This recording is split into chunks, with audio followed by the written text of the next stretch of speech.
My name is Maeve Sullivan. I'm 39 years old, and for as long as I can remember, my life has smelled like burnt coffee and old leather booths. I used to joke that I learned to pour a perfect cup before I could even ride a bike. The Rusty's Diner wasn't just a restaurant. It was our family's unofficial living room. My grandfather opened it back in the 60s, just off Highway 34, and it became the kind of place where truckers, high school sweethearts, and lost souls found warmth. I grew up clearing plates and memorizing regulars' orders. The walls held more stories than most libraries. And booth number 6, that was sacred. Booth number 6 sat right next to the window that fogged up every winter. It had the softest cushion, the deepest scratches on the table, and the best view of the sunrise. It's where my parents told me they were divorcing, where my uncle made peace with my mom after a decade of silence, where my cousin proposed to his now ex-wife. It was the family's confessional, courtroom, and chapel. Everyone said that's where the soul of Rusty's lived. I believed it. Even after all the fights and fading customers, I believed in that booth more than anything. When my grandfather passed, he left the diner to me. Not because I was the oldest or the most business savvy, but because he said I understood it. He always said places like Rusty's don't survive on menus or money, they survive on memory. I didn't know how true that was until I opened the books. The place was falling apart, grease traps clogged, roof leaking, griddle barely working, and debt. So much debt. But still, I wasn't scared. I was ready to fight for it, to rebuild it, just like I believed he would have done. I called a family meeting the week after the funeral. I thought they'd show up ready to honor his legacy, roll up their sleeves, and get to work. Instead, they showed up late. Some didn't come at all, and the ones who did mostly asked when I'd be selling. My Uncle Greg said, "It's just a building, Maeve. You're too sentimental." My cousin Lindsay laughed when I mentioned restoring the place. "Girl, take the money and run. Nobody eats at diners anymore," she said. And just like that, I realized I was on my own. Still, I tried. For 6 months, I scraped by. I fixed what I could, cut every corner, learned to repair things myself. I took on double shifts, served coffee with a smile even when my back ached. But the booths stayed empty. Even family stopped showing up for brunch. The same people who cried at Grandpa's funeral wouldn't spend $5 on pancakes at his diner. I felt like I was grieving him all over again, except this time, no one else was mourning with me. Every drip from the leaky ceiling felt like a countdown to the end. The final morning, I brewed one last pot of coffee. No one came, not a single soul. I sat in booth 6, staring out the fogged-up window, thinking about how quiet the place had become. It used to echo with voices, laughter, the clink of silverware. Now, just silence. I locked the doors that night and taped a handwritten sign to the glass, closed until further notice. But I knew. It wasn't until. It was because no one cared. Because the people who should have helped me didn't. I sold the building 2 weeks later. Cheap. A couple from Austin turned it into a fusion brunch spot with neon signs and $9 toast. I didn't even go to see it. Let them paint over the memories. What they didn't know, what no one knew yet, was that I wasn't done. Not even close. I took that little pile of cash and found something bigger. Not a place, but a plan. A quiet one. I started studying the regional restaurant market. The ones my family adored now. The ones they bragged about eating at. And then I started buying shares. Little by little, over months, I bought into the very franchise that had crushed places like Rusty's. I didn't walk in with a name or a face, just capital and patience. And slowly, my name began to appear in the meetings, on the reports, until one day, it was printed next to the word majority. They never saw it coming. They never cared to ask. While they toasted bottomless mimosas at their new favorite Sunday spot, I was quietly becoming their landlord, their boss, their silent partner. And that's when I made the call. I didn't want revenge. I wanted remembrance. I went over the floor plan of their favorite franchise location, the one closest to the old diner, where they'd all moved their brunches to. And I found the booth they always sat in, booth 6, same position by the window. I smiled when I saw it on the blueprint. I marked it, and in the next redesign memo, I removed it. I replaced it with a glass wall and a plaque. No one questioned it. No one suspected me. Just another corporate decision. I knew they'd be there that Sunday. They always were. I didn't need cameras to imagine their faces when they saw it. Reserved permanently. Just those 2 words. And beneath it, etched in glass, my signature. Some memories can't be bought back. M.C. Sullivan. It wasn't spite. It was clarity. I wasn't taking anything from them. I was just showing them what they had refused to rebuild. And in that silence, as they stared at the empty space where the booth had been, I finally felt heard. And that's how the story really begins. Not with a diner closing, but with a lesson opening. A lesson in loss, in resilience, and in remembering where the soul of a place truly lives. Not in walls or menus, but in the people willing to fight for it. The first message came that same afternoon. My cousin Derek, texting like nothing had happened. "Hey Maeve, you hear about that booth thing? Super weird, right?" I didn't answer. What could I say? "Yes, Derek, I personally erased your brunch throne?" No. I let the silence speak. Over the next few days, more messages came in, subtle at first, then more direct. My aunt called twice. My mother, who hadn't set foot in Rusty's for years, left a voicemail. "Maeve, if this is your doing, we should talk." But I didn't owe them anything. Not a word. They didn't know how long I sat in that diner alone, hoping one of them would walk through the door. They didn't feel what I felt when I scrubbed grease off the same floor my grandfather built with his bare hands. Now, they wanted answers? I let them sit with the discomfort for once. Let them feel the absence they had left me in. I wasn't angry. I was done. There's a difference. Anger burns fast. But what I had now, it was colder, quieter, more calculated. A kind of peace that doesn't seek permission. That Sunday became a turning point. I found myself driving past the old Rusty's lot, not out of nostalgia, but to confirm it was really gone. The new brunch place had put up a mural. Pastel eggs, smiling faces, sunlight, but none of it felt real. I parked across the street, watching couples laugh through the window. I wondered if they knew what had come before. Probably not. They'd never heard of Maeve Sullivan or the diner that once held 3 generations together. They were just here for the lattes and Instagram photos. I thought I'd feel bitter, but instead, there was only a strange emptiness, like I'd won a game no one else was playing. I didn't want to rebuild Rusty's anymore. That dream had died the day no one came to help, but I couldn't ignore that something else had taken its place, something more strategic. I'd found a new purpose, one that didn't require approval or applause. I was good at business, better than any of them imagined. While they mocked me for clinging to the past, I'd been building a future. Still, power changes things. It doesn't heal. It shifts the pain. I started noticing how easy it was to make decisions that affected people I'd never met. A menu change here, a staff reduction there. I told myself it was business, just numbers on a spreadsheet. But late at night, when I sat alone in my apartment, I wondered how many other people were sitting in empty diners, hoping someone would believe in them. I'd become part of the machine I used to hate, and that realization hit hard. One evening, I got an email from an employee at the franchise, someone I'd never met. Her name was Carla. She wrote, "I don't know who made the decision about Booth 6, but it upset a lot of our regulars. That booth had history. I just thought someone should know." Her words stayed with me. I read the email 3 times, then closed my laptop without replying. It wasn't about the booth anymore. It was about the stories people lost when it disappeared. And for the first time since I made the change, I felt a twinge of doubt. Carla reminded me of me. Young, probably underpaid, trying to hold something together with duct tape and hope. I remembered that girl. I used to be her. The one who stayed after hours to wipe down every surface, who believed that a simple pancake could make someone's day better. I hadn't thought about her in a while. Maybe I didn't want to. It was easier to be powerful than to be vulnerable. But Carla's email cracked something open. And once the crack was there, everything else began to seep through. That week, I visited a different location, one where I wasn't recognized. I sat quietly near the back, sipping coffee, and watching the staff move like clockwork. No one knew I was the one behind the latest policy changes. I watched a server struggle with an older couple's order, smile anyway, and bring them extra syrup without charge. And just like that, I saw it again. The spark, the reason Rusty's mattered.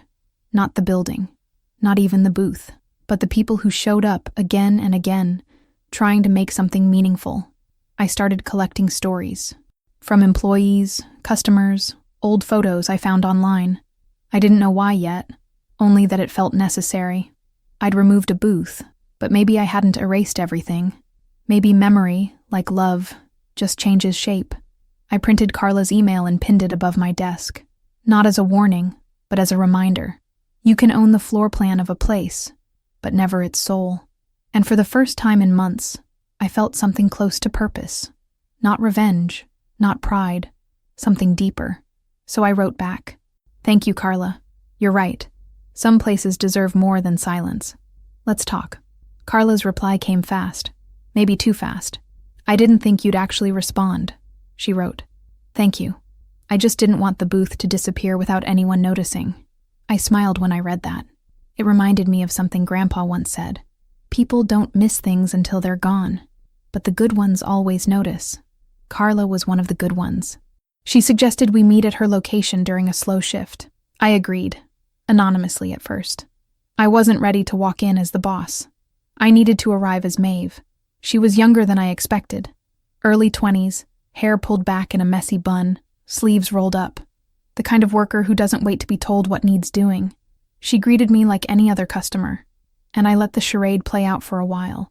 We talked over pancakes and lukewarm coffee, swapping stories about bad tips, regulars who never smiled, and the weird things people do when they think no one's watching. She reminded me what this world really was. Exhausting, beautiful, and deeply human. Eventually, I told her the truth, who I was, what I'd done. For a second, she didn't say anything, just stared at me like she was trying to figure out if I was serious. Then she laughed, not mocking, more disbelief. "So, you erased the booth and now you're here drinking burnt coffee with me. That's wild," she said. I nodded. "Yeah, and I don't know if I regret it yet." She tilted her head. "Maybe that's the wrong question," she said. "Maybe it's not about regret. Maybe it's about what you do next." That stuck with me. What you do next. I'd spent so long proving a point that I forgot to ask what the next chapter should be. Carla didn't judge me. She understood. Maybe not the whole story, but enough. She invited me to visit the kitchen, meet the crew. I did. They were young, mostly, and overworked. One guy was repairing a toaster with duct tape. Another was icing a burn with a bag of peas. It was chaos, but it was alive. The kind of alive I hadn't felt since Rusty's. As I stood in that kitchen, I realized something. I couldn't fix the past, but I could do better in the present. These weren't just line items on a quarterly report. They were people holding together the very soul I thought had been lost. I asked Carla what they needed. She didn't ask for raises or renovations. She said, "We need someone who remembers what this job feels like." And that hit me harder than any insult my family ever threw. Because she was right. Somewhere along the way, I had stopped remembering. Over the next few weeks, I started showing up. Quietly, without the name tag. I worked a few shifts, took out trash, burned my hand on the griddle more than once. The staff thought it was strange, but they respected it. Eventually, word got out. The regional manager called, confused and a little panicked. I told him I was exercising my right to observe operations at ground level. He couldn't argue. But the truth was, I wasn't observing. I was returning to something I'd almost lost in my hunger to win. Meanwhile, my family had gone quiet. No more texts, no more calls. I knew they knew. And maybe they were waiting for me to explain, but I didn't owe them that anymore. What I owed, what I wanted, was to build something real again. Not Rusty's, but something new. Not as a tribute, but as a continuation. So I started sketching a plan. A space owned by workers, supported by memory, and run with heart. I wasn't sure if it would work, but I knew one thing. It would matter. Carla agreed to help. So did a few others from that location. They had ideas, energy, grit. What they didn't have, funding, support, I could provide. Quietly, of course. I wasn't interested in press releases or ribbon cuttings. I wanted to prove to myself most of all that you could build something powerful without stepping on people to get there. Something rooted in community, not legacy. The diner we dreamed up wouldn't be perfect, but it would be honest, and maybe that was enough. And one night, as we sat around a cluttered table of blueprints and coffee cups, Carla looked up and said, "What do we call it?" I didn't hesitate. "Booth 6, I said. She smiled. Yeah, that feels right. And just like that, something new was born. Not from bitterness, but from belief. Not a revival, but a reimagining. A place for stories to begin again. Opening day of Booth 6 didn't look like much. No confetti, no big sign, just a handwritten chalkboard and the smell of fresh waffles. But to us, it was everything. The staff wore mismatched aprons, the booths had been reclaimed from thrift shops, and there were scratches on the floor that told their own stories. We had no corporate handbook, just a simple mission: serve food with soul. The first customers were curious, mostly locals. By lunchtime, word had spread, and by dinner, we had a wait list. Carla worked the floor like she'd been doing it her whole life. She remembered names, asked about allergies, even gave a kid a free cookie after he dropped his milk. The crew moved with joy, not because it was easy, but because they chose to be there. I stood in the back, watching them build something I'd only dreamed of. It wasn't Rusty's. It wasn't supposed to be, but it carried the same spirit, just younger, louder, bolder. Booth 6 wasn't a place to mourn the past. It was a place to feed the future. Then, around 3 p.m., they walked in. My mother, Uncle Greg, a few cousins. I froze. I hadn't invited them. I didn't think they'd even care. But there they were, standing in the doorway, scanning the place like it was a museum they didn't understand. My heart thudded. Carla noticed them and asked, "Do you know them?" I nodded. "Family," I said, almost like a question. "You want me to seat them?" she asked. I hesitated. Then I said, "Put them in the back booth, not number 6. Let them see it, but not sit there." They didn't make a scene. They ordered coffee, split a few sandwiches, whispered among themselves. I kept my distance. I wasn't ready. Not yet. But I watched as they looked around, slowly piecing it together. The framed photo of Grandpa near the register. The menu written in my handwriting. The plaque above the original Booth 6 cushion, mounted on the wall. Reserved for those who remember where it all began. My cousin Lindsay stared at it for a long time. Then she looked directly at me. I walked over, slowly. My mother stood up first. "Maeve," she said. Not cold, not warm, just uncertain. I nodded. "Glad you came." No one spoke for a few seconds. Uncle Greg cleared his throat. "This place, it's different," he said. "It's good." I nodded again. "It's not a memorial. It's a beginning." Lindsay crossed her arms. "So, this was the plan? All along?" I met her eyes. "No. I just stopped waiting for help." That silenced them. Not with anger, but with truth. And truth, when spoken gently, is heavier than fury. "I didn't erase Booth 6, I said quietly. "I saved it." My mother sat back down, her eyes misting. "We were wrong," she said. "I know." And that was enough. I didn't need an apology wrapped in flowers. Just that sentence, that silence, that recognition. We didn't hug, we didn't cry, but we didn't walk away either. We sat. We shared pie. We passed forks across the table like strangers slowly remembering a language they once knew. It was awkward, imperfect, but honest. As the sun dipped low, more customers arrived. Laughter filled the room. Booth 6 stayed empty, shining softly in the corner, untouched, sacred. Carla winked at me from across the floor. I smiled back. I felt something deep settle inside me. Not pride, not victory, but peace. The kind that comes when you stop needing others to validate your worth. When you realize the life you've built is enough, that you are enough. And for the first time in years, I believed that. Later that night, as we wiped down tables and restocked napkins, I found a note folded under one of the sugar jars. It was my uncle's handwriting. 4 words. He'd be proud. G. I folded it slowly and tucked it into my pocket. I didn't need to frame it. I already knew. Grandpa built Rusty's to bring people together. And somehow, through all the wreckage and silence and fire, I had done the same. Not by recreating the past, but by listening to it.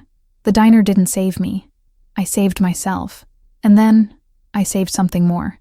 A space. A story. A spark. Booth 6 was more than a place now. It was a symbol. That even the forgotten can be remembered.